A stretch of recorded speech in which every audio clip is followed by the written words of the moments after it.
नमस्कार, मैं इला गुप्ता आज के सुविचार के साथ। Thought of the day is if opportunity doesn't knock build a door. अर्थात अगर अवसर दस्तक ना दे तो स्वयं ही द्वार बना लें। इसका अर्थ है उठो जागो और तब तक मत रुको जब तक लक्ष्य प्राप्त ना हो जाए, क्योंकि कठिनाइयों के बीच में ही अवसर छुपे हुए होते हैं जिसके द्वार हमें स्वयं ही बनाने एवं खोलने होते हैं। साथ ही साथ बच्चों, सफल होने के लिए आपकी सफल होने की इच्छा शक्ति असफल होने के डर से अधिक होनी चाहिए। तभी आप अपने रास्ते का निर्माण स्वयं कर सकेंगे, अर्थात अपना द्वार स्वयं ही बना लेंगे। धन्यवाद। सुबह सवेरे लेकर तेरा नाम प्रभु, करते हैं हम शुरू आज का काम प्रभु। सुबह सवेरे लेकर तेरा नाम प्रभु, करते हैं हम शुरू आज का काम प्रभु। शुद्ध भाव से तेरा ध्यान लगाए हम, विद्या का वरदान तुम्हीं से पाए हम। शुद्ध भाव से तेरा ध्यान लगाए हम, विद्या का वरदान तुम्हीं से पाए हम। विद्या का वरदान तुम्हीं से पाए हम। तुम्हीं से है आगाज तुम्हीं अंजाम प्रभु, करते हैं हम शुरू आज का काम प्रभु। सुबह सवेरे लेकर तेरा नाम प्रभु, करते हैं हम शुरू आज का काम प्रभु।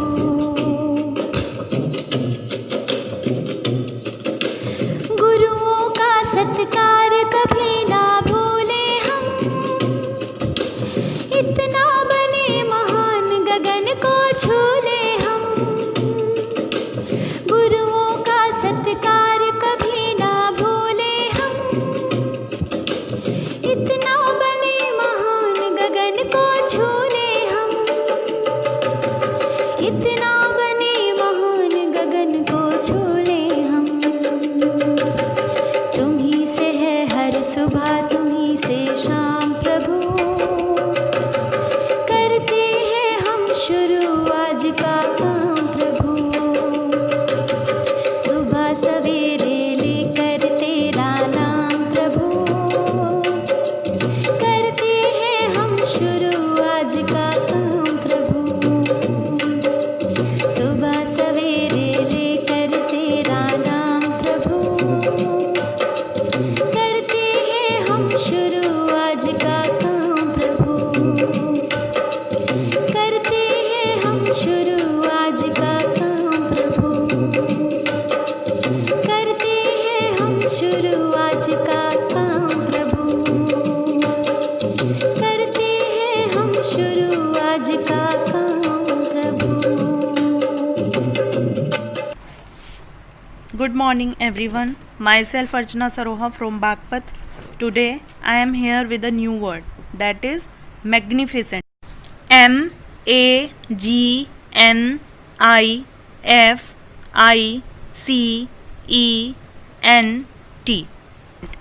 Magnificent means शानदार.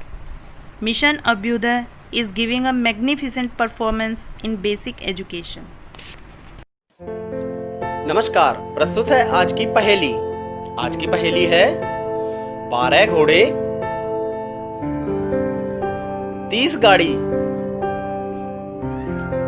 365 करे सवारी। सोचिए इसका जवाब। जी हाँ, इसका उत्तर है साल, महीने, दिन। धन्यवाद। सुप्रभात, मैं मनीषा गर्ग मेरठ से एक बार फिर आज के इतिहास के साथ। 14 सितंबर सन 1917 में आज ही के दिन रूस आधिकारिक तौर पर गणराज्य घोषित हुआ। संविधान सभा ने लंबी चर्चा के बाद 14 सितंबर सन 1949 को हिंदी को भारत की राजभाषा स्वीकारा। इसके बाद संविधान में अनुच्छेद 343 से 351 तक राजभाषा के संबंध में व्यवस्था की गई। इसकी स्मृति को ताज़ा रखने के लिए 14 सितंबर का दिन प्रतिवर्ष हिंदी दिवस के रूप में मनाया जाता है। आज के लिए बस इतना ही, फिर मिलेंगे। धन्यवाद। आज का विशेष है विश्व बंधुत्व और क्षमा याचना दिवस। दुनिया के विभिन्न देशों में प्रतिवर्ष 14 सितंबर को यह दिवस गलत कार्यों को सुधारने के उपलक्ष्य में मनाया जाता है। माफ़ी मांगने में बड़ी शक्ति होती है, अर्थात इस शब्द को कह देने भर से शांति का अपने आप स्थापना हो जाती है। इस शब्द को कहने भर से दूरियां मिट जाती हैं और लोगों के मध्य मतभेद समाप्त हो जाते हैं। जैसे ही आप किसी से माफ़ी मांगते हैं, उसी वक्त आपके सकारात्मक व्यक्तित्व और स्वस्थ दिमाग के बारे में जानकारी हो जाती है। क्षमा धर्म है, क्षमा यज्ञ है, क्षमा वेद है और क्षमा ही शास्त्र है। धन्यवाद। सुप्रभात। आइए अब चलते हैं आज की प्रश्नोत्तरी की ओर। आज की प्रश्नोत्तरी का पहला प्रश्न, देश का पहला राज्य जिसने हिंदी को आधिकारिक भाषा के रूप में स्वीकार किया, इसका उत्तर है बिहार। प्रश्न 2, किस सन में हिंदी को राजभाषा का दर्जा मिला, इसका उत्तर है सन 1950। प्रश्न 3, हिंदी भाषा में कितने स्वर और कितने व्यंजन हैं, इसका उत्तर है 11 स्वर और 33 व्यंजन। प्रश्न 4, हिंदी में पहली प्रकाशित किताब किसे माना जाता है, इसका उत्तर है लल्लू लाल की प्रेम सागर। धन्यवाद। बच्चों, आज मैं लाई हूँ आपके लिए कविता माँ कहे एक कहानी। माँ कहे एक कहानी, राजा था या रानी। माँ कहे एक कहानी, तू है हटी मानधन मेरे, सुन उपवन में बड़े सवेरे। तात भ्रमण करते थे तेरे, जहाँ सुरभ मन मानी, जहाँ सुरभ मन मानी। हाँ माँ यही कहानी, वर्ण वर्ण के फूल खिले थे, झलमल कर हिम बिंदु मिले थे। हल्के झोंके हिले मिले थे, लहराता था पानी, लहराता था पानी। हाँ हाँ यही कहानी, गाते थे खग कल कल स्वर से, सहसा एक हंस ऊपर से गिरा, बिद होकर खरशर से हुई पक्ष की हानि, हुई पक्ष की हानि। करुणा भरी कहानी, चौक उन्होंने उसे उठाया, नया जन सा उसने पाया। इतने में आंखें टक आया, लक्ष्य सिद्ध का मानी, लक्ष्य सिद्ध का मानी। कोमल कठिन कहानी, मांगा उसने आहत पक्षी, तेरे तात किंतु थे रक्षी। तब उसने जो था खग बख्शी, हट करने की ठानी, हट करने की ठानी। अब बढ़ चली कहानी, हुआ विवाद सदै निर्दय में, उभय आग्रही थे स्व विषय में। गई बात तब न्यायालय में, सुनी सभी ने जानी, सुनी सभी ने जानी। व्यापक हुई कहानी, राहुल तू निर्णय कर इसका, न्याय पक्ष लेता है किसका। कह दे निर्बल जय हो जिसका, सुन लूँ तेरी बानी। माँ मेरी क्या बानी, मैं सुन रहा कहानी। कोई निरपराध को मारे, तो क्या अन्न उसे न उबारे। रक्षक पर भक्षक को वारे, न्याय दया का दानी, न्याय दया का दानी। तूने गुनी कहानी। नमस्कार, हिंदी दिवस की हार्दिक शुभकामनाएं। हिंदी ऐसी भाषा है जिसमें सभी भाषाओं का समावेश है, अर्थात हिंदी सभी भाषाओं को साथ लेकर चलती है। अन्य भाषाओं के साथ मिलकर हिंदी भाषा ने एक नया रूप धारण किया है। राष्ट्रभाषा हिंदी ने फारसी, अरबी, उर्दू से लेकर आधुनिक अंग्रेजी भाषाओं को भी बड़ी ही आत्मीयता से अपनाया है।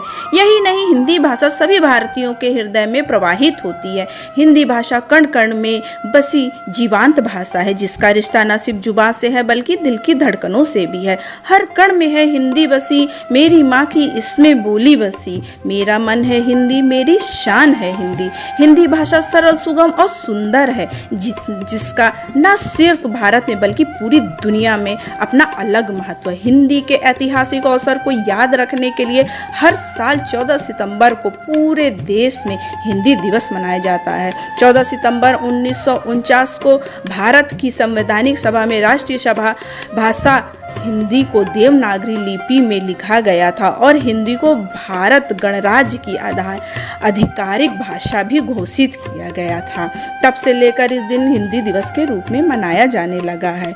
हिंदी दिवस के दौरान कई कार्यक्रम होते हैं। इस दिन छात्र छात्राओं को हिंदी के प्रति सम्मान और दैनिक व्यवहार में हिंदी के उपयोग करने की शिक्षा दी जाती है, जिसमें हिंदी निबंध लेखन, वाद विवाद, हिंदी टंकण प्रतियोगिता आदि होता है। हिंदी दिवस पर हिंदी के प्रति लोगों को प्रेरित करने हेतु भाषा सम्मान की शुरुआत की गई। यह सम्मान प्रतिवर्ष देश के ऐसे व्यक्तित्व को दिया जाएगा जिसने जन जन में हिंदी भाषा के प्रयोग एवं उत्थान के लिए विशेष योगदान दिया। इसके लिए सम्मान स्वरूप 1,01,000 रुपए दिए जाते हैं। राजभाषा सप्ताह या हिंदी सप्ताह 14 सितंबर को हिंदी दिवस के एक सप्ताह के लिए मनाया जाता है।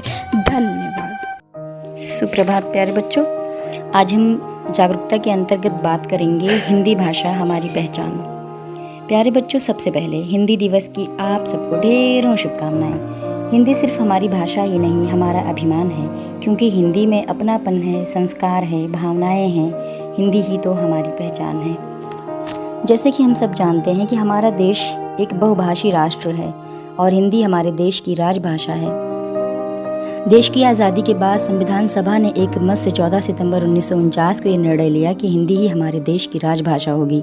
सन 1953 में देश में 14 सितंबर को हिंदी दिवस के रूप में मनाए जाने का निर्णय लिया गया और आज हिंदी भाषा हम भारतीयों के दिलों में बसती है। हम गर्व से हिंदी बोलते व लिखते हैं। परंतु विगत कुछ वर्षों में हमारे ही देश में अंग्रेजी माध्यम स्कूलों की मांग बढ़ने के कारण ऐसे स्कूलों में पढ़ने वाले बच्चे हिंदी में पिछड़ रहे हैं। अगर देखा जाए तो उन्हें ठीक से हिंदी लिखनी व बोलनी भी नहीं आती। भारत भूमि में रहकर हिंदी को महत्व न देकर विदेशी भाषा को महत्व देना देश में बड़े खेद की बात है। शिक्षा के बाजारीकरण में अंग्रेजी माध्यम स्कूलों में फलते फूलते अंग्रेजी भाषा के बाजार में हिंदी भाषी व्यक्ति को तो अनपढ़ तक समझ लिया जाता है। अंग्रेजी को शिक्षा का आधार बनाने का मतलब खुद अपने ही देश को विदेशियों के हाथों गुलाम बनाने जैसा है।